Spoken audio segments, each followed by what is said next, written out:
Assalamualaikum Wilujeng Tepang, salam jumpa teman-teman. Kembali kita berbagi cerita mengenai kisah-kisah yang dialami sendiri atau diceritakan kembali oleh narasumber. Cerita ini aku bagikan dari kisah nyata yang terjadi pada anak dari sepupuku. Namanya Retno, ini adalah nama samaran. Retno membagi kisahnya dengan harapan kejadian ini tidak terjadi lagi pada siapapun. Dengan penekanan akan kasih sayang serta mengingatkan kita akan derajat dan harkat manusia yang sederajat di mata Sang Pencipta Allah Rabbul Alamin. Dua orang anak Retno yang mulai remaja tumbuh dalam keluarga bahagia yang berkecukupan. Seorang anak laki dan seorang anak perempuan yang usianya hanya berjarak 1 tahun. Pujo, suami Retno, memiliki usaha rumah makan yang sedang maju pada saat itu. Mereka mempunyai 2 rumah yang cukup mewah dan beberapa mobil. Tetapi mereka mendidik anak mereka dengan baik, menjadi anak-anak yang soleh dan soleha serta berprestasi di sekolah. Suatu hari, kedua anak Retno bernama Dirga dan Melati sedang berada dalam sebuah perjalanan menuju rumah neneknya diantar oleh supir. Dirga dan Melati sangat menikmati perjalanan mereka. Bahkan mereka sudah membayangkan betapa bahagianya liburan bersama nenek di kampung. Selama perjalanan mereka melewati beberapa daerah yang ditumbuhi banyak tanaman tumpang sari. Terlihat para petani sibuk membersihkan semak-semak liar. Saat itu mereka tiba di sebuah persimpangan lampu merah dan mobil pun berhenti. Saat menunggu lampu merah berubah hijau, tiba-tiba muncul sepasang suami istri menengadahkan tangan meminta sedekah. Jari-jari mereka yang kotor menempel pada jendela mobil. Saking kagetnya, Melati dan Dirga secara spontan menutup jendela kaca mobil dan terdiam di bangku belakang. Ada perasaan bersalah pada Melati dan Dirga, dan suasana berubah menjadi kaku. Pak supir yang mengetahui kejadian itu juga hanya diam saja. Ia kemudian melanjutkan perjalanannya yang masih lumayan jauh. Sesampainya di rumah nenek, mereka pun langsung disambut oleh nenek dan saudara-saudara di kampung. Karena tidak setiap liburan keluarga mereka mengunjungi kampung halaman dan berkumpul bersama saudara-saudara. Ketika hari beranjak sore, mereka membersihkan diri lalu berkumpul bersama saudara-saudara mereka bercengkrama di teras belakang yang menghadap kebun kelapa milik nenek. Di ruang keluarga nenek sudah disiapkan masakan istimewa. Mereka menggelar tikar dan menikmati makan malam bersama. Malam itu, Melati dan Dirga diminta untuk beristirahat lebih cepat untuk memulihkan tenaga setelah perjalanan jauh menuju rumah nenek. Mereka pun masuk ke dalam kamar diantar oleh nenek, dan sebentar saja mereka sudah tertidur lelap. Keesokan harinya ketika mereka bangun untuk menunaikan salat subuh, nenek sudah membuatkan teh hangat dan sarapan untuk mereka. Pagi itu, Melati dan Dirga akan diajak jalan-jalan mengelilingi kebun untuk memetik buah dan melihat-lihat peternakan bebek milik nenek. Saat sedang berjalan-jalan di kebun, tiba-tiba Melati merasakan sakit di perutnya. Ia kemudian diminta pulang ke rumah nenek. Sampai di rumah, Melati menangis karena perutnya terasa semakin sakit. Ia kemudian diberikan obat dan dibalurkan minyak hangat pada bagian perutnya yang terasa sakit. Sejenak kemudian, ia bisa tidur. Tetapi tidak lama kemudian ia terbangun lagi dan ia mulai merasakan kesakitan lagi. Melati terus memegangi perutnya. Keluarga kemudian membawa Melati ke klinik terdekat yang berjarak 6 km dari rumah. Setelah dilakukan pemeriksaan oleh dokter, Melati diberikan obat ma dan pereda nyeri. Dokter hanya menyarankannya agar ia makan teratur dan lebih banyak beristirahat di tempat tidur. Sesampai di rumah nenek langsung menghubungi Retno untuk mengabarkan kondisi Melati. Retno dan Pujo suaminya berjanji akan secepatnya menyusul anak-anak mereka di kampung. Sampai hari ketiga, Melati masih merasakan sakit. Keceriaan liburan berubah menjadi kekhawatiran keluarga. Melati kemudian dibawa ke rumah sakit di kota untuk dilakukan pemeriksaan lebih lanjut. Perut Melati di ronsen dan hasilnya baru akan diketahui pada hari berikutnya.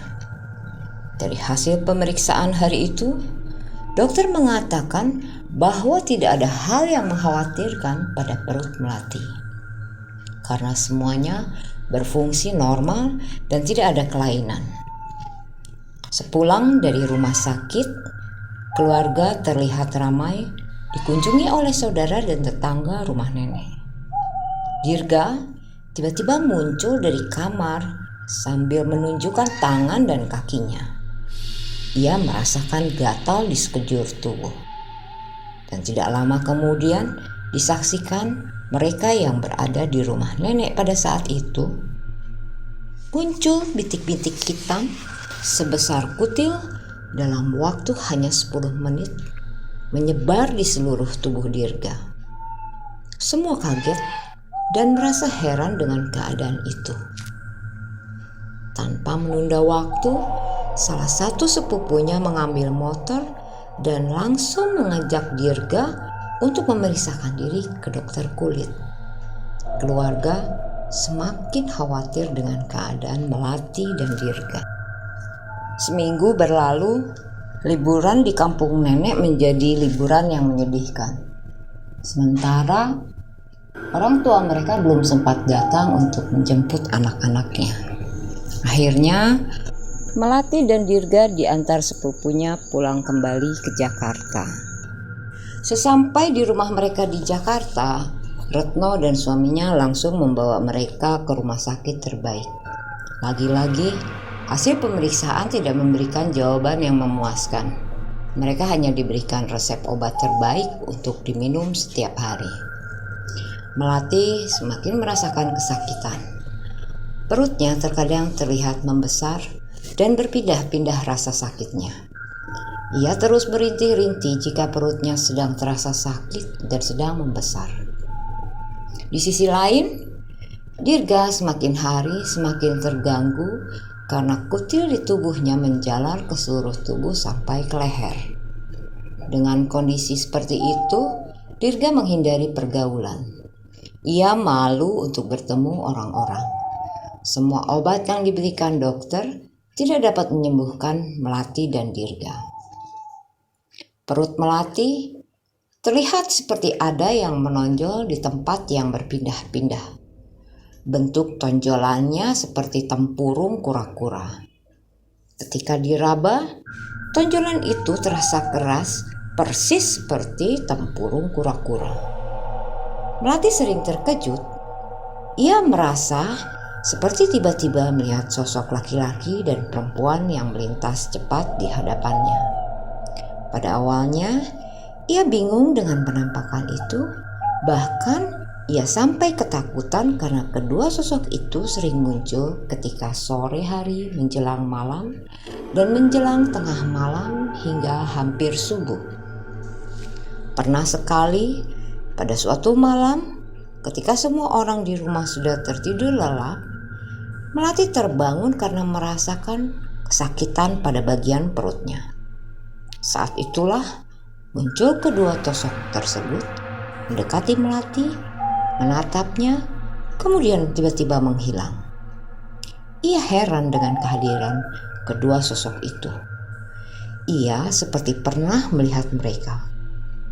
Keesokan harinya, Melati menceritakan kejadian semalam yang dialaminya kepada ibunya. Ibunya pun heran, namun tetap berusaha tenang di hadapan anaknya. Tak lama berselang, rupanya Dirga mengalami hal yang sama selama 3 malam berturut-turut. Dirga juga melihat sosok itu dari tepi jendela kamarnya. Kemudian Retno membicarakan hal-hal yang sudah dialami Melati dan Dirga kepada suaminya Pujo. Kemudian mereka berinisiatif untuk membawa kedua anaknya pada pengobatan alternatif karena merasakan ada yang janggal dengan penyakit kedua anak. Dibawalah Melati dan Dirga ke sebuah pondok pesantren. Di sana mereka ditangani oleh seorang kiai. Pak Kiai memperhatikan wajah mereka satu persatu, kemudian beliau mendoakan kesembuhan mereka. Kemudian Pak Kiai berbicara kepada Retno dan Pujo. Beliau bertanya, apakah anak mereka pernah melakukan kesalahan kepada orang lain yang disengaja ataupun tidak disengaja. Mereka terdiam dan berusaha mengingat kembali kejadian-kejadian sebelumnya. Melati tidak ingat pernah melakukan kesalahan apapun kepada saudara atau teman-temannya. Pak Kiai mengatakan kemungkinan pada orang yang tidak mereka kenal. Melati dan Dirga terlihat bingung. Ketika Melati menceritakan kalau ia dan Dirga sering melihat penampakan sosok lelaki dan perempuan, Pak Kiai kemudian bertanya, apakah Melati dan Dirga ingat siapakah mereka? Dan Melati hanya terdiam dan berusaha mengingat sosok tersebut. Dirga akhirnya berhasil mengingat kedua sosok tersebut. Mereka adalah pengemis yang dijumpai ketika perjalanan liburan menuju kampung nenek. Pak Kiai tersenyum dan mengatakan kalau itulah awal kejadiannya. Mereka merasa tersinggung dengan sikap kasar Melati dan Dirga. Mereka diminta untuk mencari kedua pengemis itu, lalu meminta maaf kepada mereka. 2 hari berselang, Melati dan Dirga masih belum berhasil menemukan pengemis itu. Hingga akhirnya mereka kembali ke pondok pesantren untuk menemui Pak Kiai. Beliau kemudian mendoakan dan menyarankan agar Melati dan Dirga banyak berbuat kebaikan, memberikan sedekah kepada anak yatim. Mereka diberikan air yang sudah didoakan dan diberikan nasihat agar tidak mengulangi kesalahan lagi. Malam harinya, Dirga bermimpi pengemis itu mendatanginya dan berkata kepadanya kalau ia dan Melati akan segera sembuh dan meminta mereka untuk tidak bersikap kasar dan meremehkan siapapun. Kemudian pengemis itu memberikan sebuah benda kecil berwarna putih. Dalam mimpinya, Dirga menerima pemberian pengemis itu. Di situ terlihat tulisan balsam. Setelah ia menerima pemberian pengemis itu, sosok itu langsung menghilang. Mimpi itu ia ceritakan kepada ibunya. Rasa penasaran Dirga membuatnya selalu memikirkan makna balsam pemberian pengemis itu. Dirga lalu mencoba-coba mengoleskan balsam pada kutil-kutil di tubuhnya. Ia juga menyarankan Melati untuk mengoleskan balsam ke perutnya yang sering sakit. Ajaib sekali. Keesokan harinya, kutil di seluruh tubuh Dirga rontok dan rasa sakit di perut Melati hilang. Tonjolan berbentuk tempurung kura-kura tidak ada lagi. Kemudian mereka sembuh dari penyakit tersebut. Perut Melati sudah tidak bengkak dan terasa sakit lagi. Tonjolan seperti tempurung kura tidak muncul lagi. Sejak itu, tidak ada lagi sosok laki-laki dan perempuan yang menghantui mereka. Teman-teman, Menghargai setiap individu adalah kewajiban manusia. Siapapun mereka, dari kalangan mana mereka berasal, bukanlah alasan kita untuk meremehkan atau bahkan berlebihan dalam menghargai mereka. Karena di mata Tuhan Sang Pencipta, semua manusia derajatnya sama. Kisah tadi menceritakan kesalahan yang tidak disengaja oleh sepasang kakak beradik, dan akhirnya ada akibat yang harus mereka terima. Di luar sana, banyak contoh-contoh lain yang mestinya bisa memberi kita banyak sekali pelajaran. Terima kasih untuk teman-teman. Terus dukung channel kami, bantu kami dengan subscribe Malam 13 Channel, like, aktifkan tombol lonceng untuk notifikasi video terbaru. Salam damai, salam sejahtera. Assalamualaikum.